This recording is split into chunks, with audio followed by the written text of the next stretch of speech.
Hi folks, very soon we are going to be doing a few videos that are largely focused on the Pisces part of the chart. When I look at the week ahead next week, the vast majority of the activities in the Pisces part of the chart, we've got Mercury conjuncting Saturn and then the North Node and Neptune. We've got the new moon in Pisces occurring. So a lot of the energy is there. And then, of course, we've got to consider the new moon in Pisces as well. So a lot of the activity is going to be there. And as you know, in March and April, one of the significant themes that we're contending with is taking care of the first of two phases of what I'm referring to as stabilizing the Pisces part of the chart, the house occupied by Pisces in our chart. At the same time, before I start to do what are at least two videos, this coming weekly overview and the new moon in Pisces. Again, sorry about that backdrop glare. I'm leaving the window open because Valentine is enjoying his sun-drenched siesta, and I do not have the heart. Valentine is my cat, for anybody who does not know, and I just can't bear to close the blinds because we in Los Angeles have, over the past couple of days, had our first kind of inkling of spring-like weather. Anyway, we'll leave the weather out of this. Just ignore the glare if you can. It's distracting and not very fun, but we'll soldier on. A lot of the activity related to the Pisces part of the chart has to do with tying up loose ends that have been following us around for, in some cases, maybe even about a decade or 7 or 8 years, or since 2012 or 2014, 15, 16, 17, and stuff like that. Yeah, you can tell the window's open, and oh my God, is this going to drive me crazy? Yeah, well, I'm going to close the window.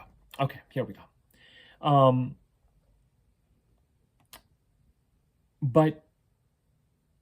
And the reason why I say one of two phases is because between September of this year and February of next year, we're going to have another round, the final round, if we want to call it that, of stabilizing the Pisces part of the chart. So we're trying to get as much done, as much responsible action taken towards structuring Neptunian goals, artistic goals, philanthropic goals, spiritual goals, therapeutic goals, musical goals,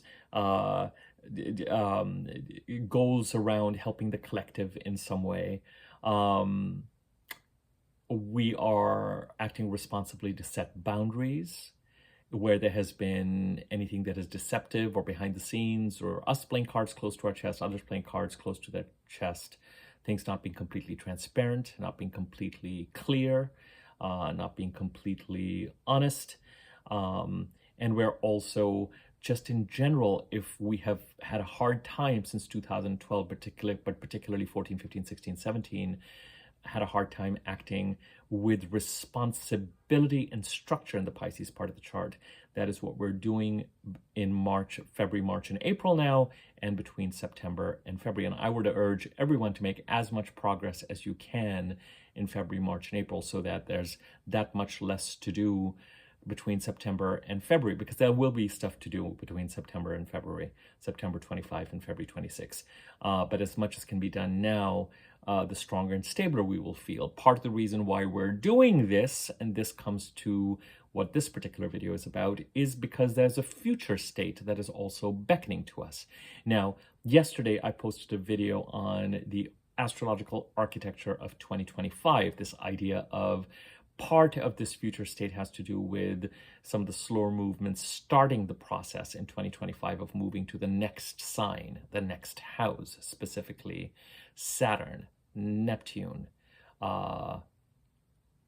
Uranus, and Jupiter, of course, is going to change signs as well. So we are going to see energetic shifts, but those shifts don't really develop and occur and take hold till 2026, because all the planets, with the exception of Jupiter, are going to come back to the current houses and the current signs in the last third of the year, roughly, and the first few months of next year, 26, to tie up whatever it is that needs to be tied up before these planets can really move into Neptune and Saturn into Aries, Uranus into Gemini. So that's part of this future state. But the future state that is really more relevant to us and why we're feeling a sense of urgency around having to, why we are feeling like the status quo, or the status that was quo in 2023 and for much of 2024 can no longer hold, and that the universe and spirit and our 3D reality can no longer sustain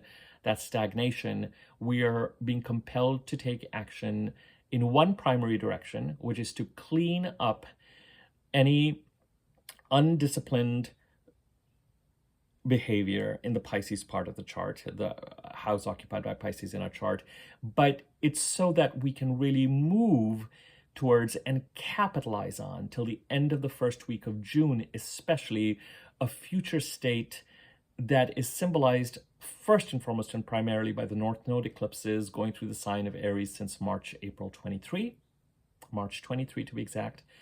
And was it April 23? Actually, it's April 23. I think it was on April 19th, 23. Yeah, I'm getting sidetracked.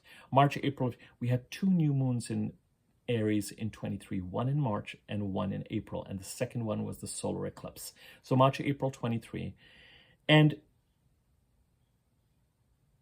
we have the final of the Aries Libra eclipses, the North Node new moon solar eclipse in Aries on March the 29th of this year.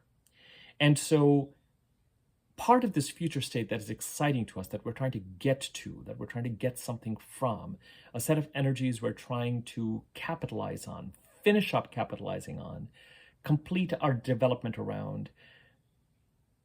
It's beckoning us forward. It's urging us to move forward, especially from March 29th to the end of the first week of June. Jupiter is now moving direct in the Gemini part of the chart, all the way to the end of the first week of June, to create his ending a 12-13-year cycle, starting a 12-13-year cycle of greater alignment in the Gemini part of the chart. And Uranus is in Taurus, and Jupiter conjuncted Uranus on April the 20th of 2024, and that begins about a 13-month process of change, aligned change, moving in the direction that is right for us in the Taurus part of the chart, and determining what our breadcrumbs are, what is the path that is right for us. So the future state that has excitement to it, that has life to it, that has energy to it, that we're trying to get to, is in decreasing order of priority, expressed in the Aries part of the chart, where we're going to have the North Node solar eclipse. That's the most important energy. The Taurus part of the chart, where we have Uranus, and the Gemini part of the chart, where we have Jupiter. And indeed, the new moon in Pisces that is coming up on February the 27th squares Jupiter in Pisces, as though to say, let's take action with some urgency in the Pisces part of the chart, so that Jupiter can be free then to move forward with ending the 12-13-year cycle, starting the 12-13-year cycle of greater alignment in the Gemini part of the chart. And of course, I'll do a separate video on that new moon. But a lot of our attention in March and April is going to be in the Pisces part of our chart. And before I start to dive into a lot of videos in that direction, or at least the next few videos in that direction, I wanted to do a video, this one, that talked about important dates relevant to the Aries part of the chart. Because I want us to not lose sight of, in the background, I want in our consciousness hovering around the fact that there are some important dates that are coming up in the Aries part of the chart that could provide us or give us strong signals and clues. Strong signals and clues related to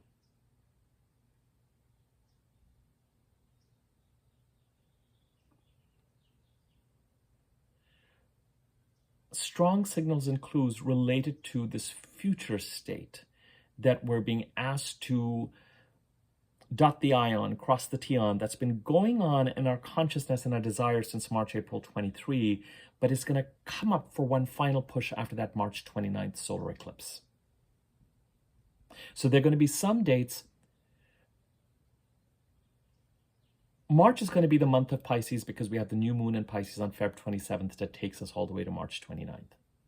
But at that time, apart from the sun in Pisces, the personal planets will be out of Pisces. Then, interestingly, when we do get to the new moon solar eclipse in Aries, and we have April as the month of Aries, apart from the sun in Aries, the personal planets will have backed into Pisces. Both Venus and Mars will be going retrograde, and for much of April, they're both going to be back in Aries. And these conjunctions of these retrograde personal planets, direct first, then retrograde, then direct, with Saturn, the North Node, and Neptune in Pisces, although primarily in April, Saturn and the North Node in Pisces, because Neptune will have moved into Aries. And that is why there's a sequence to the videos that I'm doing. That's why I did yesterday's video, to give you a sense of when these movements are occurring. But it becomes a lot of the astrological energy, as I said, Pisces are, but during that time, during the month of March, there are still certain key dates and events happening in the Aries part of the chart that might bring us clues and signals and even opportunities around future,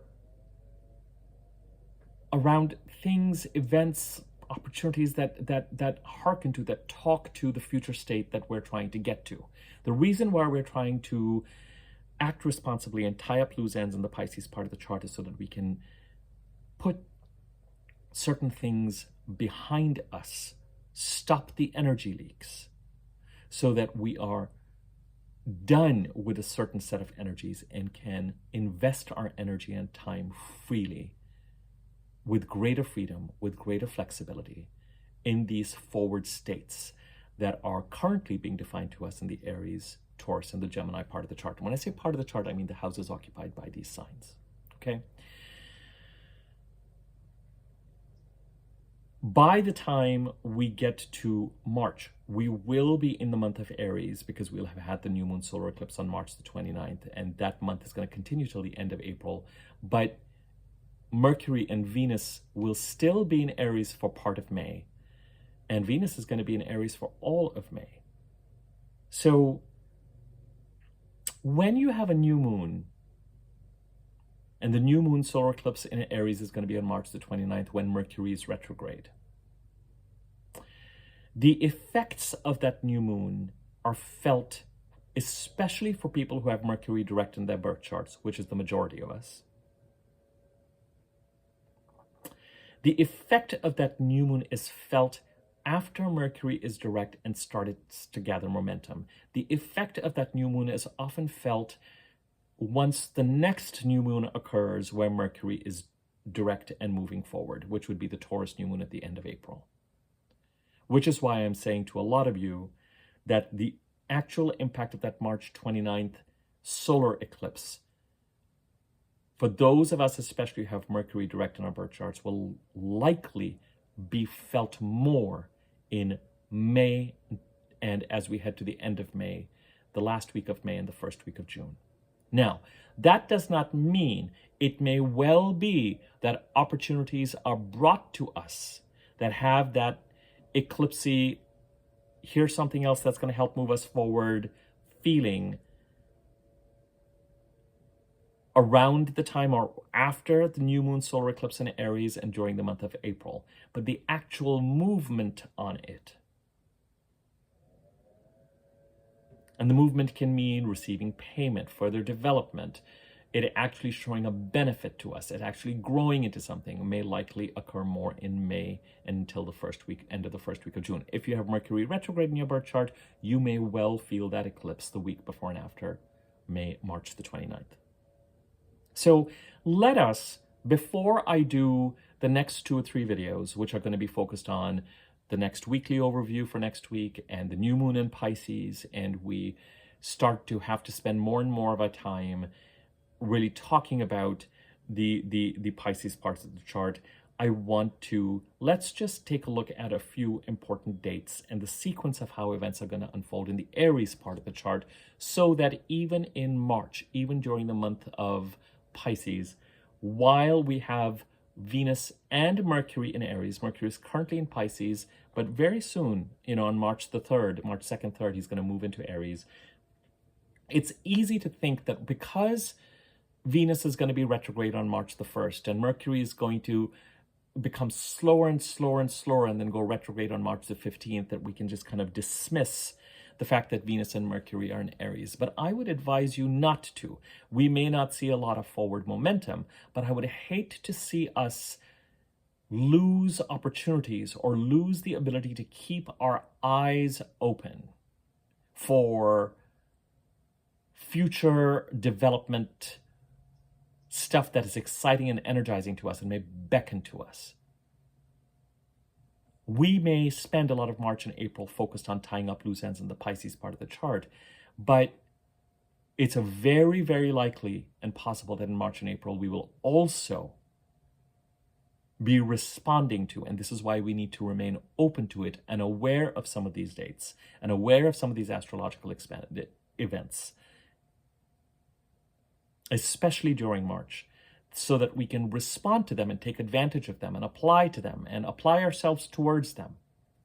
So that by the time the month of Aries begins in April, and we still have important transits occurring in May, we have something to capitalize on. We have something to harvest.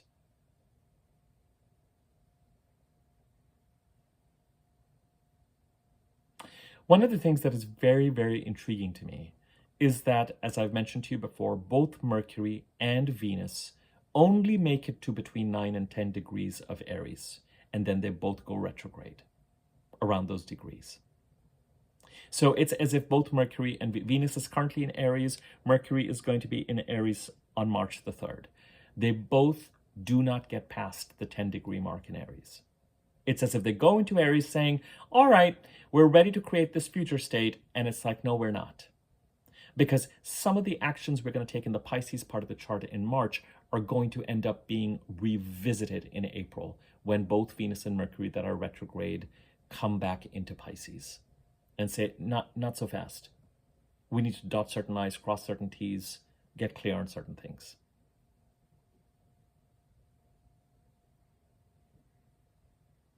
A lot of the resolutions that we're looking for are going to occur in April, however comfortable or uncomfortable those resolutions are, but they will give us the opportunity to put certain energy leaks behind us. But Venus and Mercury, Venus currently in Aries, Mercury in Aries for both Venus and Mercury in Aries for all of March practically. Slow, Venus retrograde starting March the 1st, Mercury retrograde starting March the 15th. Don't get past the 10-degree mark. One of the reasons I find this fascinating is that the new moon solar eclipse that then occurs in Aries on March the 29th occurs at 9 degrees, between 9 and 10 degrees. So it's as if March 29th, that new moon solar eclipse occurs just around the point where Mercury and Venus could not get past it, as if to say, all right, open sesame.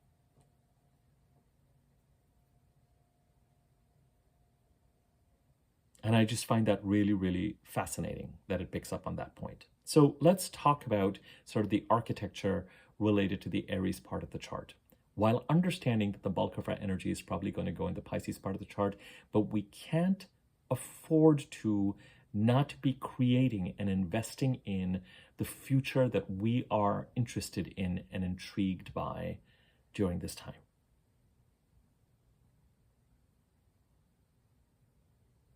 Why has the North Node been going over the sign of Aries since March, April 2023? What house is occupied by Aries in your chart?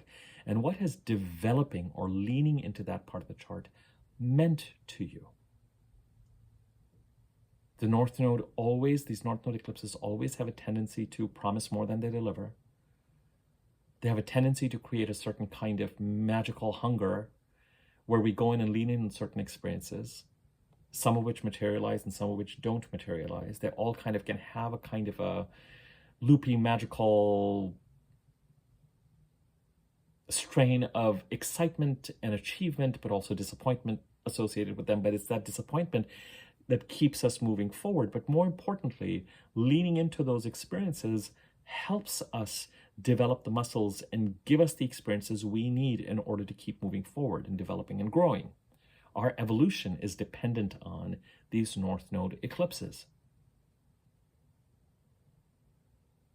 So what is this direction?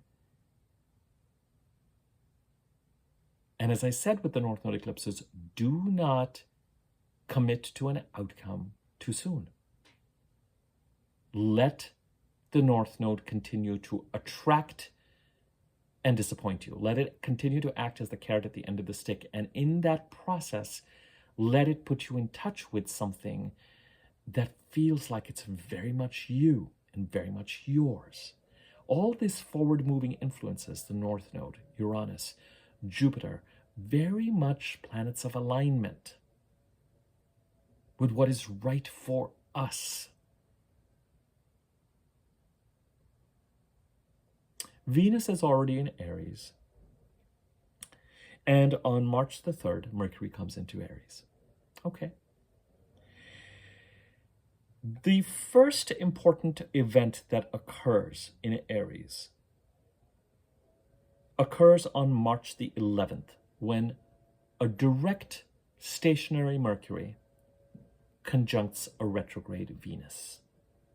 As you head to March the 11th, it is worth keeping an eye out for past opportunities, past opportunity types.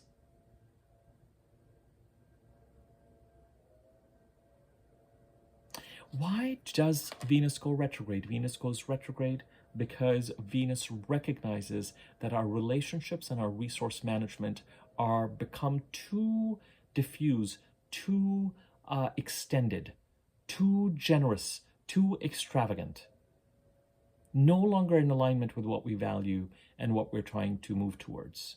So Venus says, you know what, I need to go retrograde because I need to bring in a certain amount of restriction, bring in a certain amount of austerity, clamp down on some of the cash flow so that you can look at, for example, your spending and really ask whether all of this is in alignment with where you're going. If you want to change states, or if you want to form a startup, is your lifestyle really in alignment with what you're trying to build and where you're trying to go? And your relationships. The quality of our abundance is in relationship with the quality of our relationships. Very Venusian. Can you get along with people? Can you iron out differences through Venusian means? You can agree to disagree, but is there a certain level of cordiality, even a certain type of professionalism?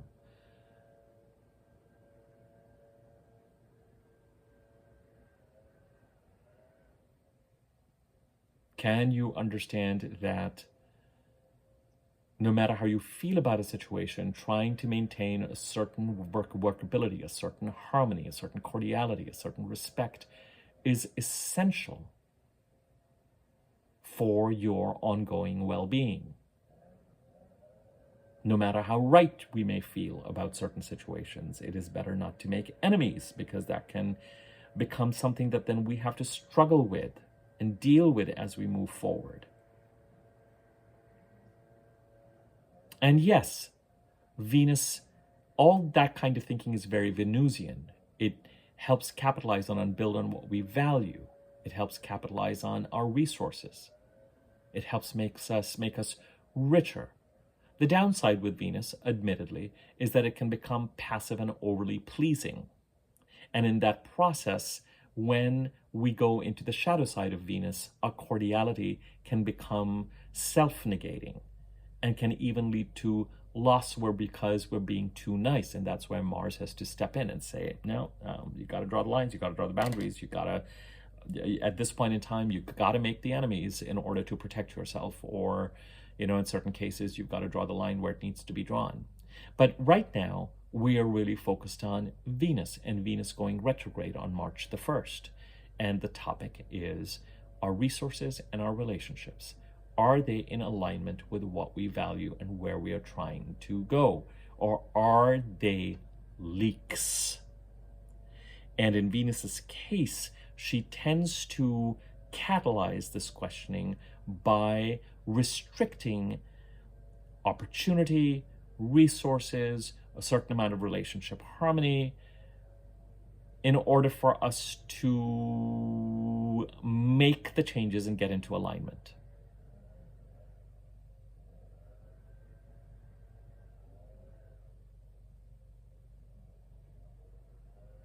And in some cases, this might lead to, ironically, because we're talking about Venus, who can be associated with the sort of perennial handshake and the perennial velvet glove and perennial niceness and kindness, it may mean setting boundaries with ourselves when it comes to our resources and our resource management and relationship management, and setting boundaries with others.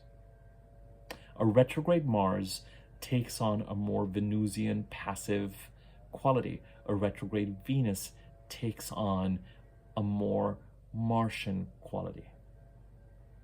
She's not going to turn into Mars. She's just going to become withholding.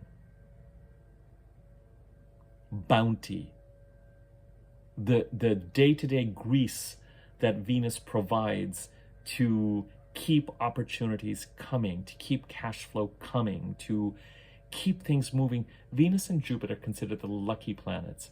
And when they are direct in the skies, especially if you have them direct in your birth chart, they provide the day-to-day assistance we need that helps us meet our deadlines, that helps us print something in time, that helps us.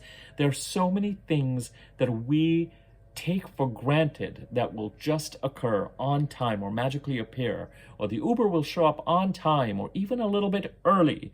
All that assistance is being provided to us by these planets that are trying to, or that opportunity shows up, or that interview shows up, or I see that job on that post. That's all very Venusian, or the cash shows up, or the money shows up, or the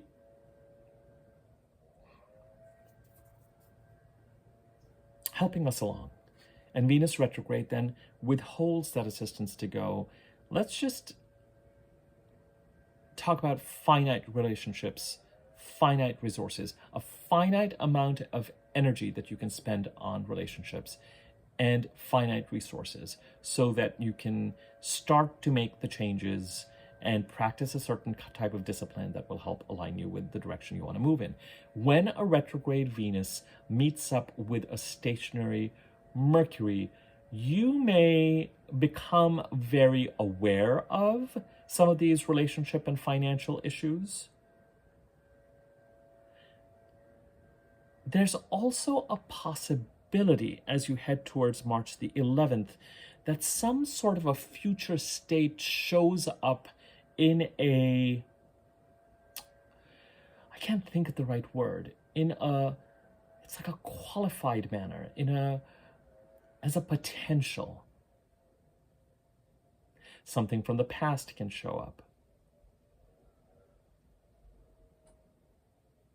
Some future possibility can start to seem very clearly under threat.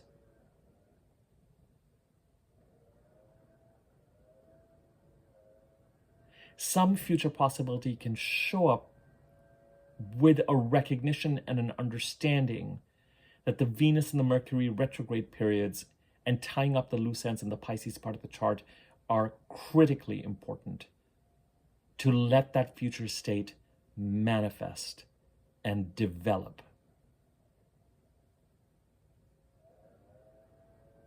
As you move into April and May until the end of the first week of June. It's a little bit like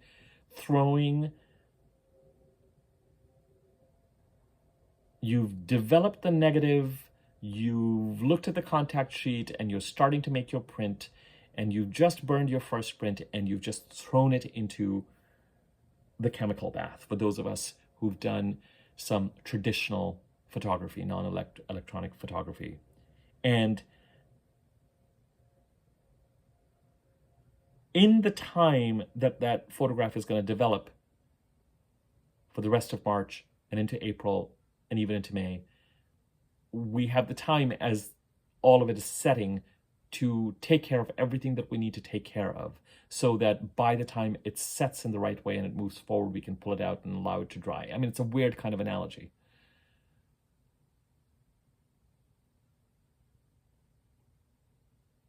It's like an opportunity with qualifications.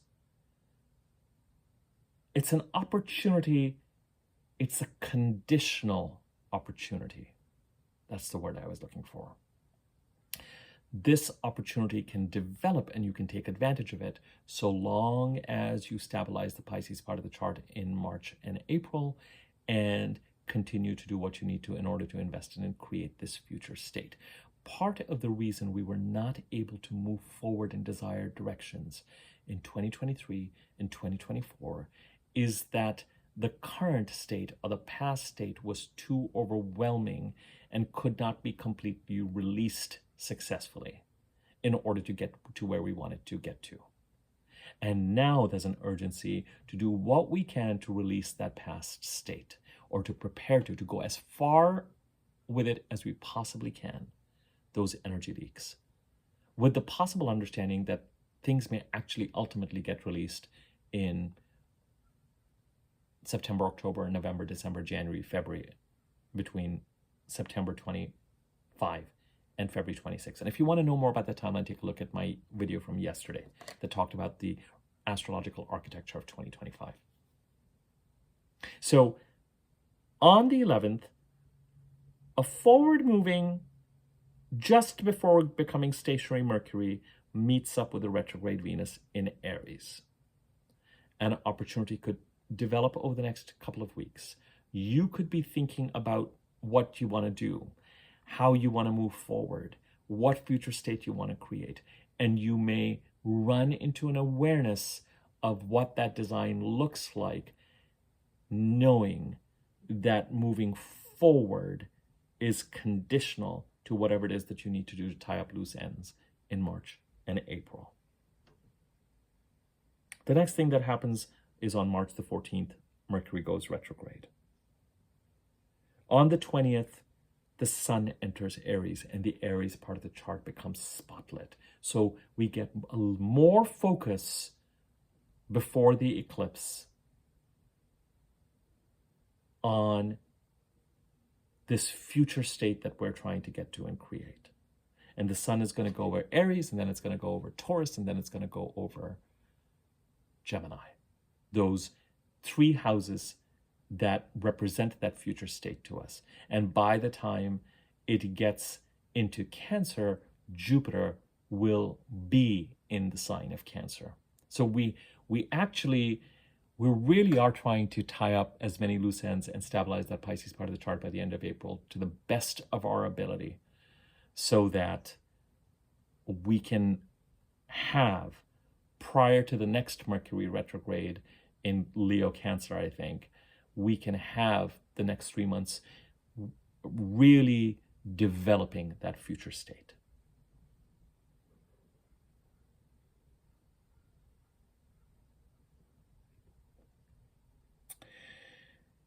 Two days after the sun enters Aries, on the 22nd,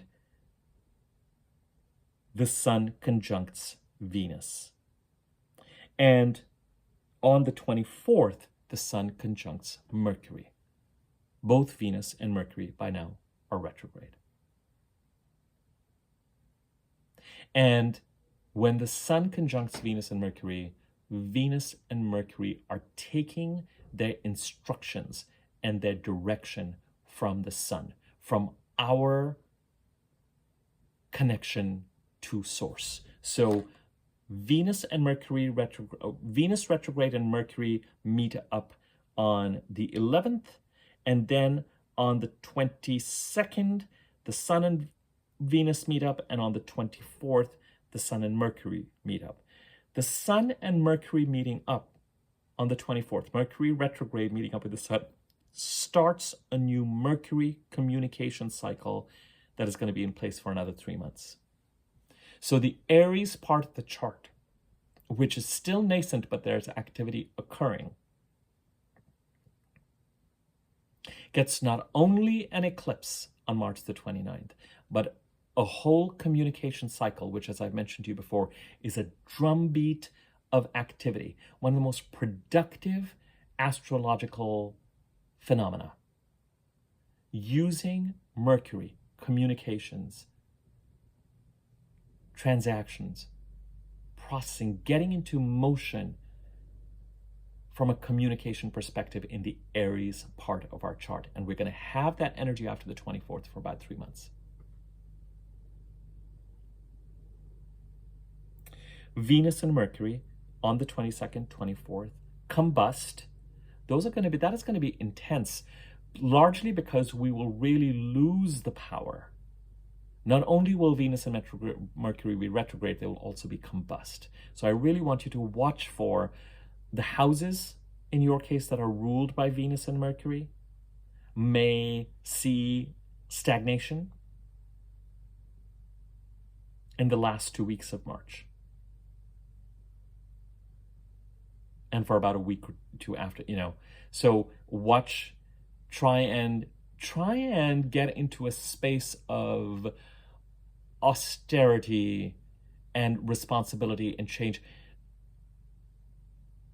The universe is going to be really narrowing down the corridors for us. Remember, we're also dealing with eclipses on March the 13th and March the 29th. And when the eclipses occur, the universe starts to narrow down our options so that we have no choice but to go get to the door that is meant for us.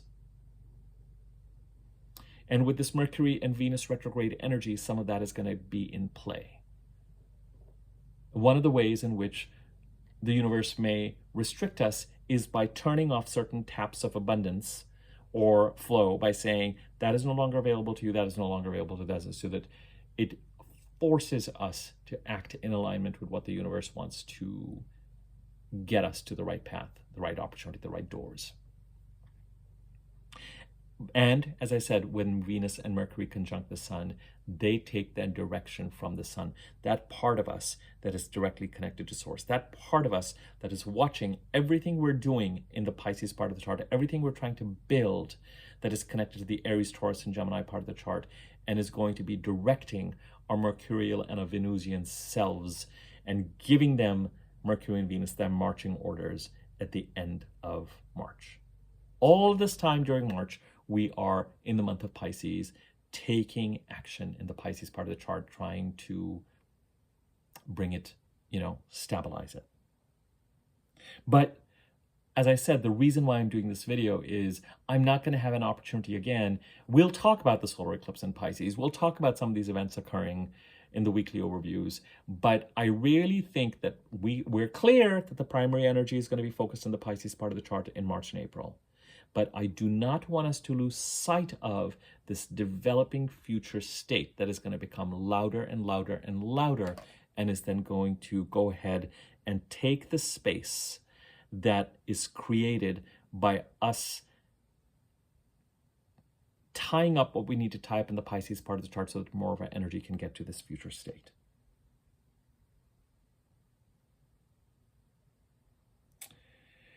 On the 27th, Venus goes into Pisces. On the 29th, Mercury goes into Pisces, and we have the new moon solar eclipse. And on the 30th of March, this is all in March, Neptune comes into Aries.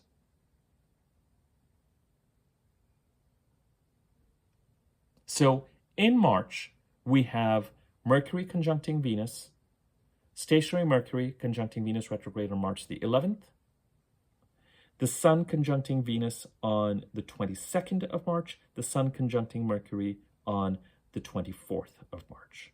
And on the 29th, the solar eclipse happens. And all of us, irrespective of whether we have Mercury retrograde or direct in our birth charts, will likely get, along with that new moon solar eclipse, opportunities related to that eclipse. Those of us who have Mercury direct in our birth charts may not see a lot of flow and motion and clarity around those opportunities until after the new moon in Taurus. And those of us who have Mercury retrograde in our birth charts may find that when Mercury is retrograde between the 14th, 15th of March to the 7th of April, that they are having those eclipses create the eclipse opportunities for them, and that they find themselves more decisive. The rest of us who have Mercury direct in our birth charts are looking to that Mercury direct, Mercury retrograde, to give us the information we need that is in our blind spot so that we can get real about which opportunities are really for us and which opportunities actually might not be, as disappointing as that might be.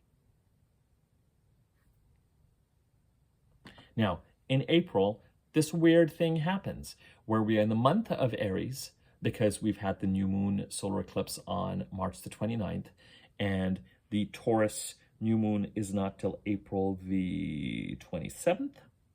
So for the bulk of April, the action is in the Aries part of the chart, but the personal planets have moved back into Pisces because they're retrograde. So all we have in Aries, apart from the new moon, is the sun. And sure enough, the first of the important activities outside of that new moon solar eclipse that occurs is that on the 12th of April, the sun conjuncts Chiron in Aries. So we become more aware of, more empowered, more connected to. In 2024, the new moon solar eclipse on April the 8th was conjunct Chiron, not just to the degree, but to the minute. We start to get back in connection with, with that sun, Chiron, on the 12th, the sun conjuncts Chiron, we have the full moon in Libra. So that full moon in Libra is going to be opposite that sun Chiron conjunction.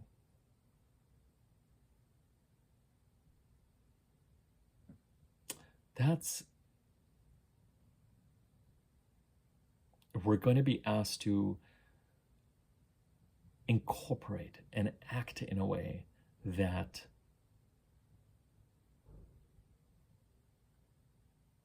we're going to be called upon to act from the healed side of us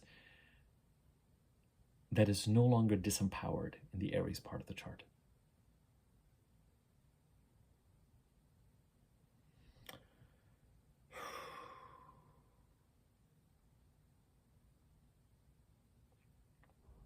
On the 15th of April, Mercury direct now comes into Aries. And finally,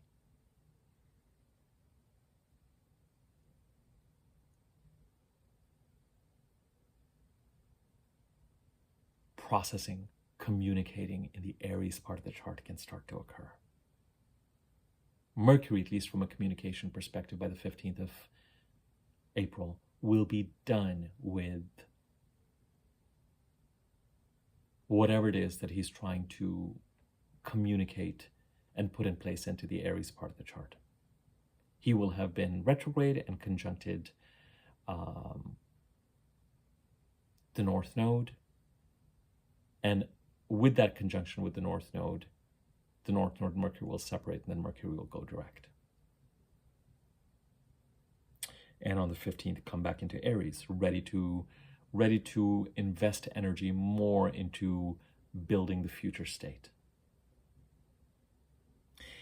On the 16th, the day after Mercury comes into Aries, we have Mercury conjuncting Neptune.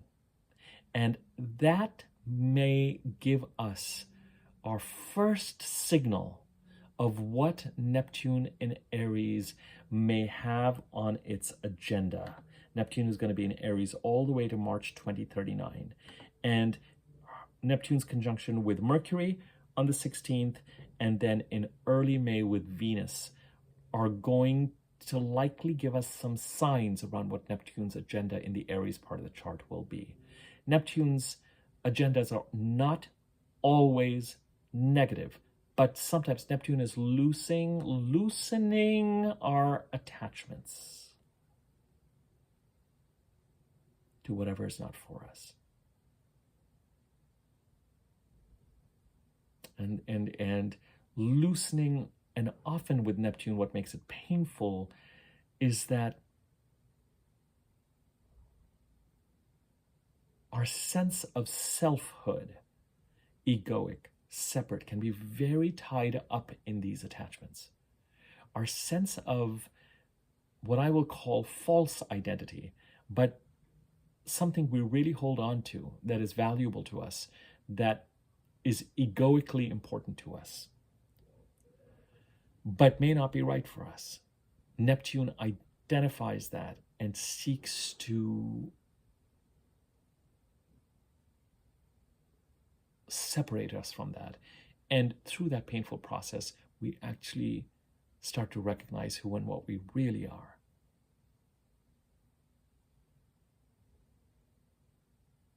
But it's tough because often the chains that Neptune is trying to loosen, we hold on to very, very strongly because they're very, very important to a vision of what we have with regard to who we are as an individual or as a person.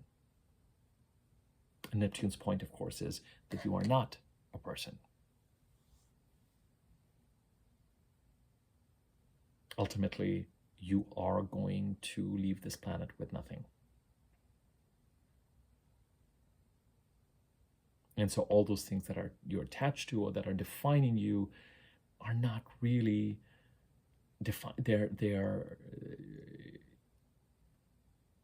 they have no value.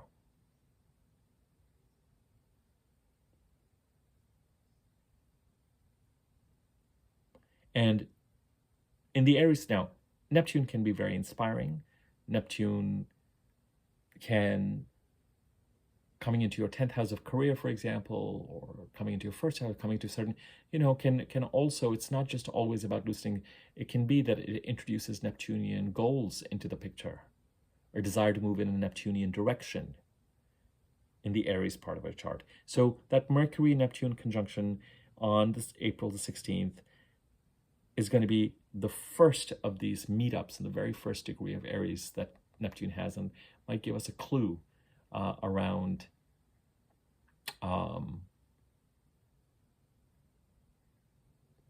what is on Neptune's agenda in the Aries part of the chart for the next 12 odd years.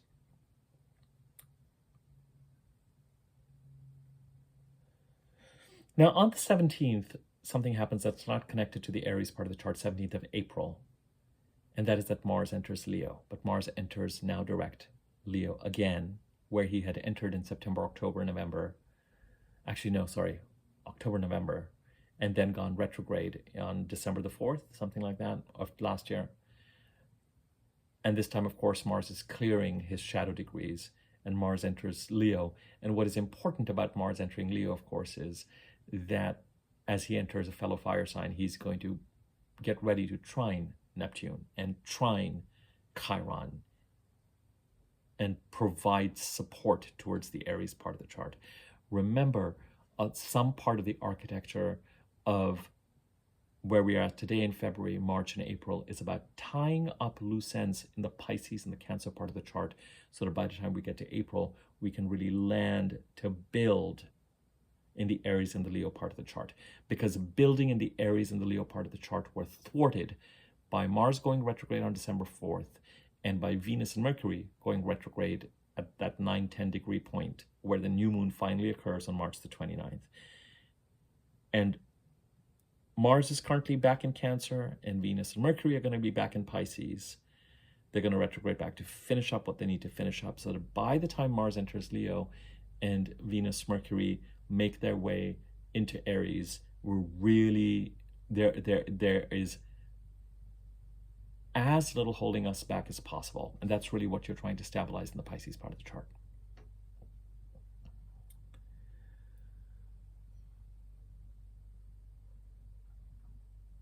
And Mars enters Leo on the 17th, and on the 19th, Mars from Leo trines Neptune. So it's going to be of April. So it's going to be after April the 15th that we're really going to start to, for that brief period from the middle of April till May the 3rd or so, we're going to likely be much more present to what Neptune in Aries is going to be about. And initially, it might be around what Neptune in Aries is trying to dissolve because as I've said, the slower moving planets, when they first enter a house, they start to first dismantle and remove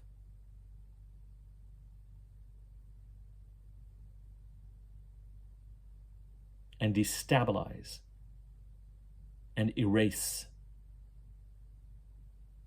what is not meant for us.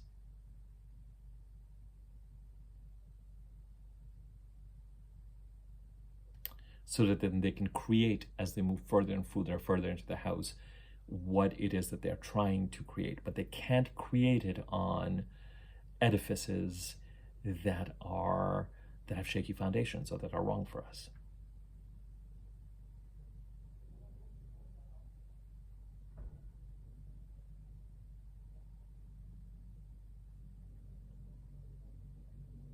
On the 30th of April, 3 days after we have the new moon in Taurus and the month of Aries officially ends, on the 30th of April, Venus comes into Aries. So Venus is going to spend, this is the funny thing, Venus and Mercury spend their time in Aries while we have the month of Pisces in March. And then when we have the month of Aries in April, they're spending their time in the Pisces part of the chart.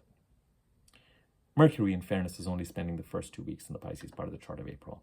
On May the 2nd, Venus conjuncts Neptune in Aries. And then during May, Venus is going to spend her time in Aries. The Aries part of the chart will see action and further growth after March the 29th, to be sure.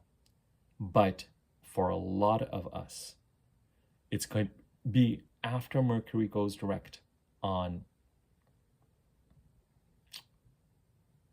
April the 15th, but especially after that Taurus new moon, as we head into May and towards till the end of the first week of June is when a lot of us may start to see a certain amount of flow created. So an example could be something comes up for anybody, whether you have Mercury direct or retrograde in your birth chart after the March 29th eclipse that's Aries related, but you may not hear about it, you may not get paid on it, you may not move forward, may not show results, it may not develop, it may not accelerate, it may not see clarity. And indeed, if it's something that comes up and you have Mercury direct in your birth chart right after March the 29th, it could even be that you take something on or something shows up, but the details around it change after Mercury goes direct. And that whole process can be frustrating. And it may feel like, wait, this is related to the Aries part of the chart, but why is all this so screwed up? Like, why did you tell me that this is how it was going to be? But then when Mercury went direct, you realized it was going to be something else. So now the details have changed. But clarity and forward movement and results start to appear in May and early June. If you have Mercury retrograde in your birth chart, you may actually just see a certain kind of reliable progress in the Aries part of the chart between March the 29th and April the 15th, which is when you would normally expect to see it with a new moon solar eclipse. So the reason why I want to do this video is to just give you, most importantly, those dates in March. March the 11th, Mercury conjuncting Venus. March the 22nd, the Sun conjuncting Venus. March the 24th, the Sun conjuncting Mercury. Those are the, whatever the eclipse is going to bring you, remember that when the new moon and the month that the new moon creates, the 4 weeks that the new moon creates, when Venus and Mercury are ahead of the new moon, they plant the seeds that that new moon can build on. So don't underestimate, because so much of our energy is going to be the Pisces part of the chart, keep an eye out, however flawed, however complicated, however conditional, however frustrating, however strange, however vulnerable the opportunities may seem in March. Identify them and invest in them. Knock on the doors avail of the opportunity as long as they feel right to you. You know, if it's an opportunity and it goes against your values, or if it's not something you want to do, or if it feels totally wrong, clearly, you know, pay attention to that. And it doesn't mean that just because anything comes to you that you have to say yes to everything, you know. But at the same time, if everything seems right with it, also remember that our path does not always have to be the conventionally wise path. There can be, I know for myself, I've had certain crossroads or choices I've had to make between something that makes conventional sense and something that feels right. And inevitably, when I do what feels right, even if it is the less showy option, or even less, it leads to something. And when I do something just because it feels conventional, right, this will look better on a resume, this will. So you've got to determine. Now, if you have your North Node in your birth chart in the 3rd house or in Gemini, you may need to make sure that you're tempering any intuition or what feels right with hard facts. So a lot of this depends on the strategies that are right for you in your birth chart with where your North Node placement is. But yeah, I wanted to, it's a very strange, it's a very unusual, typically we have Venus, Mercury, the Sun, sometimes Mars, in some sequence going through a part of the chart at around the same time every year. And we have a new moon and a 4-week period where we try to bring that part of the chart into alignment, and then the attention moves to the next part of the chart. And sometimes Venus and Mercury are further ahead, like they are right now. Sometimes the Sun comes in ahead. And Aries is such an interesting example because we're going to have Venus and Mercury come in ahead, but then they go retrograde, and the sun is going to move through Aries first when they're retrograde after the 20th of April. The sun is going to move through Taurus first. The sun is going to move through Gemini first. So the visibility, the sequence is going to change so that the visibility comes first, and the communication. I actually really love it. And this is what we're going to start to see more of. I love it when Venus trails behind the personal planets, because it says that the personal planets will go ahead and do their work and plant the seeds. And then when Venus comes in behind them, she crystallizes and rewards.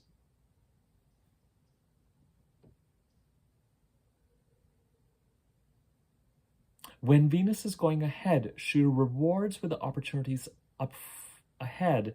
But then we have to go through the adjustment of, is this right for us? Or did I take the right thing? Or was it the right thing from an alignment perspective? Or, you know. So that cycle is going to change. But for a bunch of February, Venus entered Aries when?